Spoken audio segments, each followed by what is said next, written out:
So I put those on there to make this a little bit easier. H for house bank, C for cranking battery. Instead of trying to remember what 1 and 2 is, now they're marked. Alright, so we got new shiny stuff. I guess this came the other day when I was up here working. It's been here a couple of days. The funny thing is I had been doing some work and I went back up and it was Friday afternoon and I decided I did not want to ruin my weekend if something went wrong. So I decided not to do that. Today is Monday. It rained all day Saturday and it's been cold, so it's not exactly warm right now, but yeah. Didn't want to stress myself out over the weekend. We'll wait till today. So just looking at the two, we got to take off a few pieces. This top stem's got to come off. There's a linkage on this throttle that has to come off and be put on here. I have to take this rod out of the old filter thread, but this was supposed to be a new carburetor. Now this boat was also supposed to have an enclosure, but that didn't happen either. Now, I mean, looking at it, obviously looks a bit old.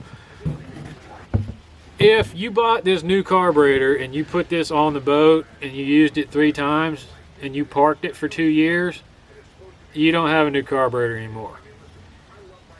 Like, people got to understand, boats sit. It's not good. Cars that sit are not good. People, like in Florida, it was a big thing. Oh, I bought this car. It's been in the garage for 3 years. It's got low mileage. That car is worthless. Like the last race car that I built, we took an old Monte Carlo that had been sitting for, I think, 3 years. And we started it up with the standard motor and everything, and there was not a gasket on that car. The rear main seal, the front seal, every seal on that car was bad and leaked. The carburetor, like this one, was screwed up because when gas sits in here, it forms a varnish on there. And then if you've used ethanol gas, that stuff is like, if you ever seen grease on the side of a cooker, that's what it will look like in the bottom of a carburetor. It's horrible for carburetors, especially if it sits. So if you put a new carburetor on your boat and it sits for 2 years and then you go to start up and think it's going to run fine, you're probably going to run into issues.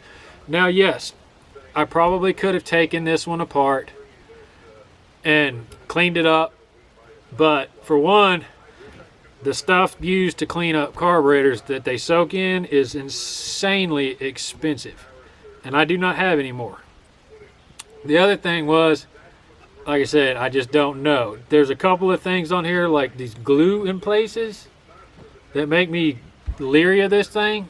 So I may take the time this winter to pull this apart and rebuild it and see exactly what it looks like inside and everything. But for now, we're just going to replace it with this new one. They look pretty much the same. There's a few little differences in them, the way the shape is on the front and stuff like that. But yeah, for now, we gotta start pulling this stuff off, and I don't know that I'm gonna be able to get this off. This is like, oh, it's got RTV red on fuel. No.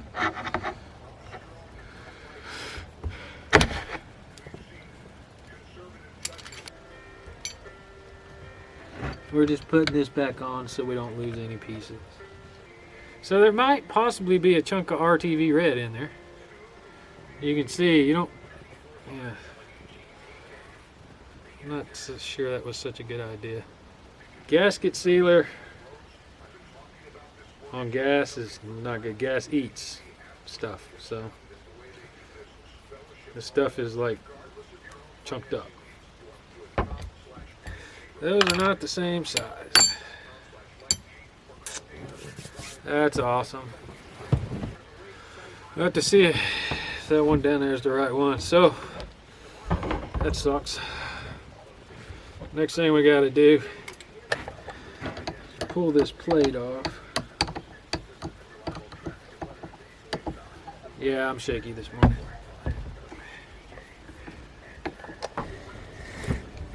I was trying to do this without getting gas all over everything.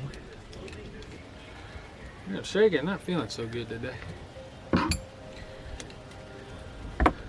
It sucks because pretty much sat on my butt for 2 days. Which I don't do well, just sitting there doing nothing. But I did research a lot and I looked some stuff up. Unfortunately, I'm blind now. So I can't read. So I went it was last Monday.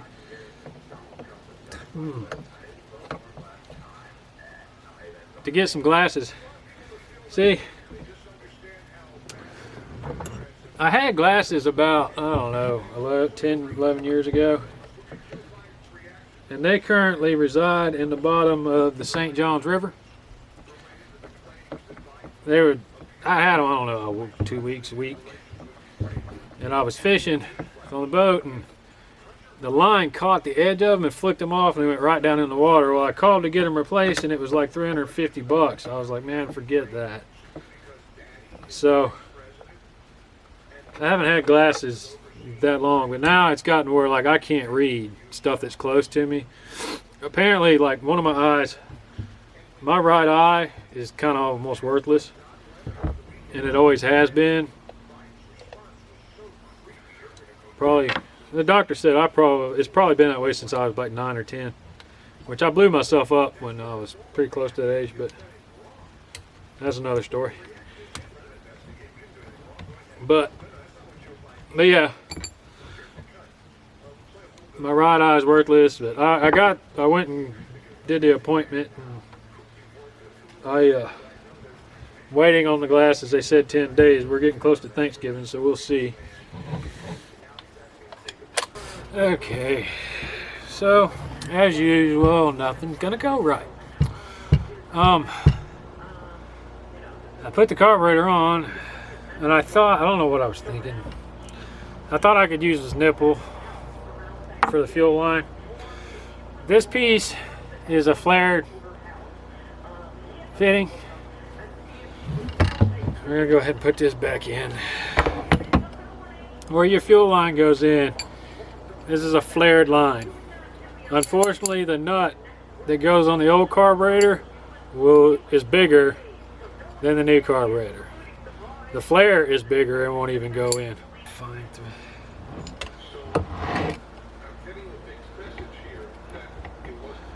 So I'm gonna put this back in.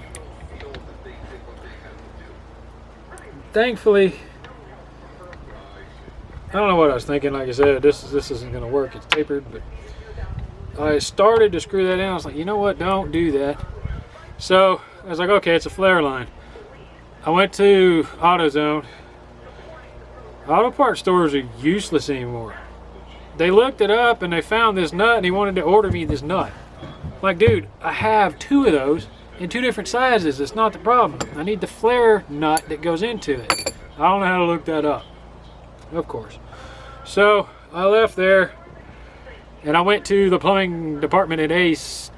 We used to use flared fittings to try to find a flared nut that I could use to if I could get the right size flare nut, I could cut this off and reflare the line the right size, but I couldn't even find that, so I got nothing.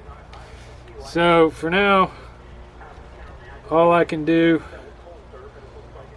is put this back together and, I don't know, somehow I gotta find a flare nut to fit this. I don't have anything else close. So yeah, we're not starting today, so we don't know. Pretty certain this is what our problem was the stuck float in that carburetor, but yeah, for now we're just I'm gonna put this on because I do not like leaving the intake manifold open. It's just too easy for something. something to drop down in there, so I'm going to go ahead and set it on and try to research and see what I can find. This is frustrating as I wanted this done today, but it ain't going to happen. Alright, so where we left off the last time was the old fitting, old flared fitting would not screw into this carburetor. And I looked it up. I emailed the guys and asked them, I'm like, y'all know where I can get it or whatever? And they sent me to this website, quadrajets.com or something like that. And I asked them, and they didn't help. I told them, like, one was like fine thread, one was like coarse thread, one was a flared end. How can I just stick a line in there?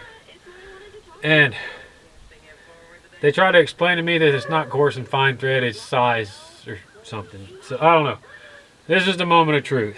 I ordered this, it was on their site, it's supposed to be a barb. Hopefully this threads into here. Let's see. It does not. So yeah, I've waited an entire week now. I ordered this off of their carburetor's site and it doesn't fit. That pisses me off. It's all I need to start this damn motor. And we're still not there.